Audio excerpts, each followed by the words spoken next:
The slideshow I will be referencing for this video is also available in the description. Feel free to use the timestamp there to skip to whatever sections you need. I also have a Google Sheets in the description with all the successful team clears I have seen so far, with video links where available. While I try to leave helpful tips in my endgame clears here and there, this is my first dedicated video series of this kind, so let me know if you have any feedback or would like to see something similar for future endgame content. With that out of the way, let's begin. As for ideal DPS, as you might have guessed by now, the Herta is by and far away the best choice.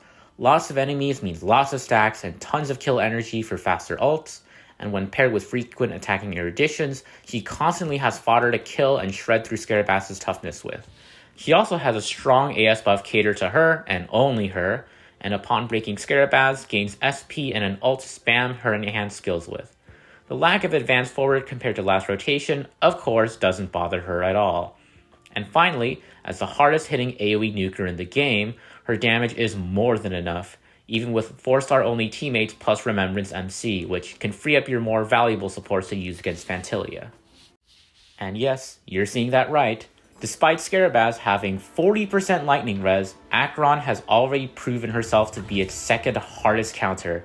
Each of the Sting's death explosions as an Acheron stack, so provided that she can 1 or 2 shot the Sting waves, which, mind you, is a significant ask against almost 300k enemies with 20% res, she can chain ults to break and kill Scarabaz in no time.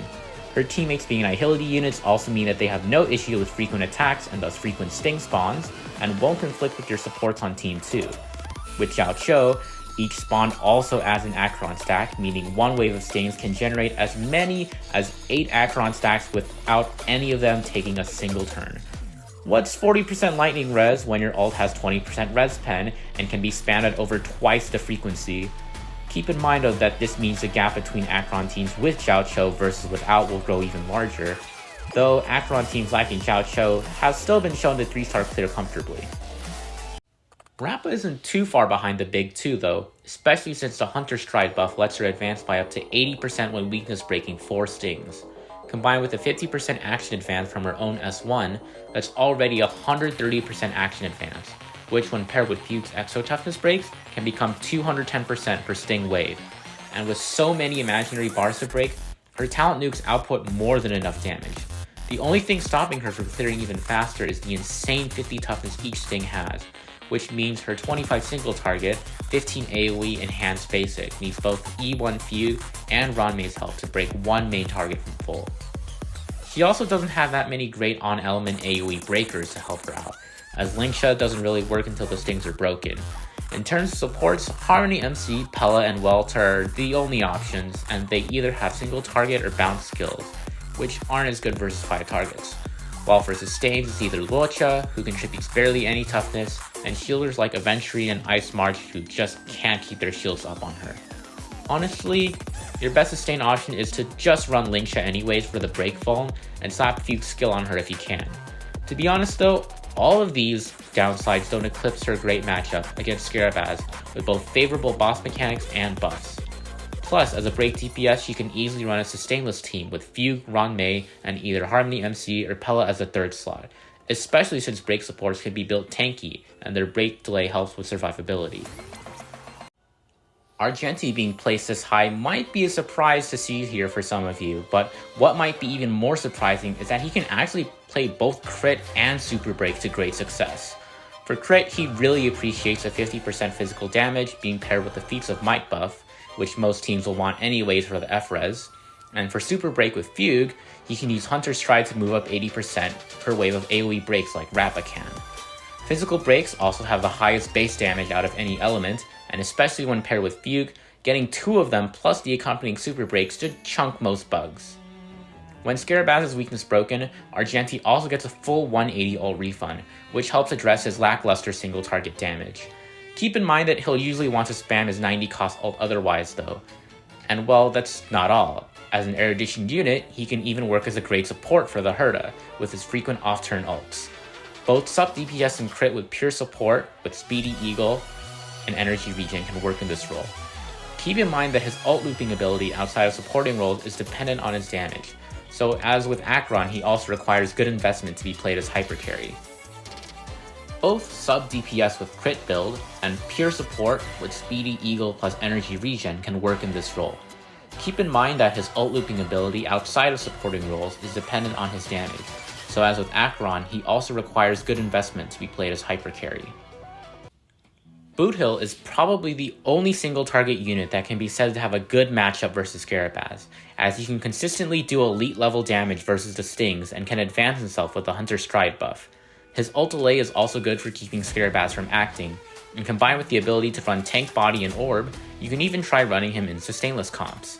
Keep in mind that he really wants few to double braid each sting, which not only deals massive damage, but also lets him advance himself by 40% using Hunter Stride instead of the usual 20%. Firefly can also do well versus Scarabaz, provided that she is E2, since 40% fire res is a lot for her to punch through. Like every other break DPS, she can use Hunter Stride to speed up her actions, though keep in mind that without both E1 Fugue and Ron Mei, she is unable to double break stings from full toughness. Luckily, with even just one weakness break efficiency booster, she can do with 2 enhanced skills, one from adjacent blast and one directly targeting the sting. Refunding her massive 240 energy cost ult on break also helps her keep her uptime in combustion state, and leaving and entering combustion state immediately still resets her E2's extra turn cooldown. And with innate 40% damage reduction, 30% F-res in combustion, massive self-healing, and higher destruction aggro, she performs excellently in a sustainless team as well. As with Boothill though, her ability to kill bugs may struggle without Feud, especially with 40% fire res in her way. She also really wants Harmony MC, restricting her team options slightly more, and of course she much prefers to fight Fire Weak Fantilia on the other side. Imbibitor Lunay's whole purpose has been to brute force with high damage, and against Scarabaz it is no different. Being able to hit Scarabaz while targeting 2 stings is nice because his fully enhanced basic does 40 toughness to the main target and 20 toughness to adjacent targets. Taking this one step further, with Ron Mei or any external help, Dill can instantly break a sting with 1 enhanced basics, which can help survivability. The reason his E2 is needed is purely to increase his attack frequency, as otherwise his massive enhanced basics don't get to happen nearly as often. Also similar to the Herta, E2 Dill gets 100% action advance on ult, which means a free turn after breaking Scarabaz, not to mention the full SP refund being quite beneficial. Jade actually has quite a good matchup versus Scarabaz, but she operates as a sub DPS and her apex performance is tied to the Herta. As a main carry, or when tied to a less dominant DPS, her performance drops given how tanky the stings are, not to mention them having 20% quantum res, which is why she's at the top of can clear but needs help. Her notable synergies are Argenti, who should theoretically work, especially given the 60% attack buff from double erudition when running Victorious by Wit. The thing is though, I haven't really seen this pairing. One neat thing is that Jade doesn't mind getting CC, as she naturally wants to be slow already and can overcap on her follow-up stacks up to 40.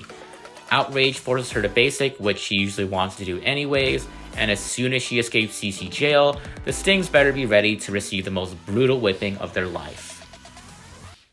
Jingliu and Seele are the first DPS mentioned so far that cannot run sustainless without ridiculous amount of investment and RNG combined. It simply is not worth the trouble, especially with Jingliu's E1 being a basically dead Eidolon in this fight. Both of them require strong supports, likely with Eidolons to comfortably clear, but they can still be quite viable.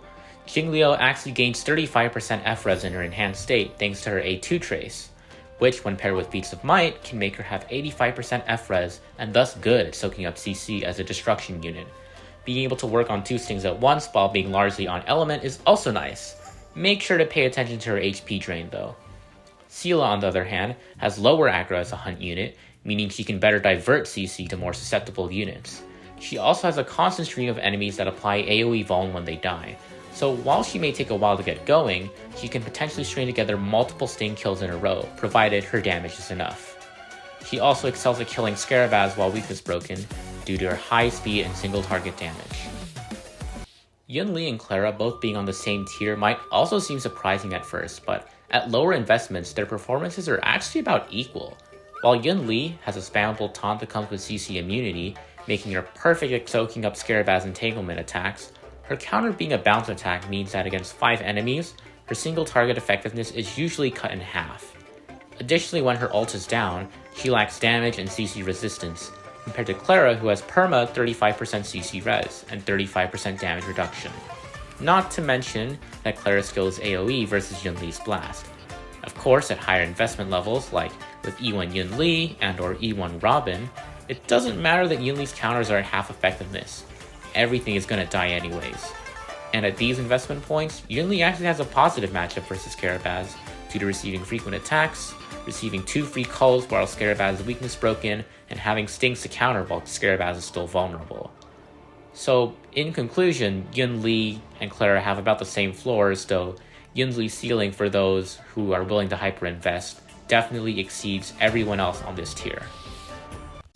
Feixiao and Dr. Ratio can theoretically do okay, but not only is this boss rough for single target, Fantilli on the other side is both wind and imaginary weak, meaning you'd much rather use them against her. It's probably for this reason I haven't seen any clears with them versus Scarabaz.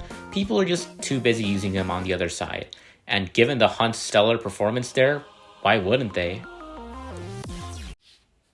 Out of the 4-star options, Mini Herta is the only one that can effectively chip the Sting's inflated HP with the help of the Herta. As for honorable mentions, Serval obviously pairs well with the Herta too, but Mini Herta works better here and actually does damage, unlike Serval who just spams ult and plays more like an energy support, not a DPS. I've also tried to make Hunt March and Shui work, but Hunt March only pairs well with single target units who have a bad matchup against Scarabaz to begin with, and even the 2 single target units that can do well here just prefer to have more buffers for more damage. Shui suffers with only one boss being quantum weak, and even with teammates to help stack generation, her follow-up being bounced means her single target damage against 5 targets is dearly lacking. For my final video in this series, I will cover the best supports to pair versus Scarabaz, which is honestly most dependent on which DPS you run. Thanks for watching, and I hope to see you there.